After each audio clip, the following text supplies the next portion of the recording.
यानंतर बातमी पिंपरी चिंचवडमधून भाजपला रोखण्यासाठी म्हणून दोन्ही राष्ट्रवादी एकवटलेत। त्याच पार्श्वभूमीवर दोन्ही राष्ट्रवादीमध्ये खलबत झाली आहे। रोहित पवारांचा अमोल कोल्हे यांनी अजित पवारांची भेट घेत चर्चा केली। दरम्यान एकत्र निवडणूक लढण्यावर राष्ट्रवादीत खलबत झाली।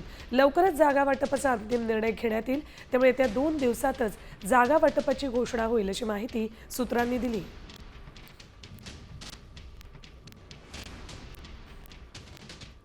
अमोल कोल्हे साहेब तिथे गेले होते, त्यांच्यावर इतरही सर्व कार्यकर्ते होते।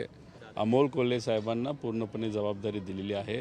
डॉक्टर अमोल कोल्हे तिथे पुढाकार घेत असल्यामुळे त्यांच्या मार्गदर्शनाखाली आणि इतरही आमच्या सर्व नेत्यांची आणि मी स्वतः त्याच्यामध्ये लक्ष देऊन आहे। कार्यकर्त्यांचं जे मत आहे ते कार्यकर्त्यांचं मत गृहीत धरलं पाहिजे। काही लोकांचं महाविकास आघाडीबरोबर जाणं असं त्या ठिकाणी सांगण्यात आलेलं आहे आणि काही लोकांचं मत आहे की घड्याळाबरोबर जाणं हे उचित ठरू शकतं। या बाबतीतली चर्चा करून कार्यकर्त्यांचं मत समजून घेऊन योग्य ती कारवाई केली जाईल।